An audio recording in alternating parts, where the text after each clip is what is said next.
کا عصا راستی کا عصا ہے۔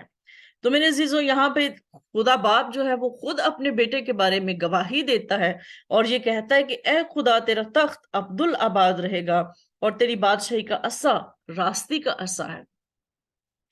تو میرے عزیزو، خداوند یسوع مسیح کا تخت عبدالآباد تک رہے گا اور وہ راستے سے دنیا کی عدالت کرے گا۔ اور اس کے بارے میں ہم کہہ سکتے ہیں کہ یہ جو پولس رسول یہ بیان کر رہا ہے، یہ صرف شاعری نہیں بیان کر رہا، یہ ایک اٹل حقیقت ہے جس کو وہ بیان کر رہا ہے، اور اس نے اس حقیقت کو بڑے قریب سے جانا ہے،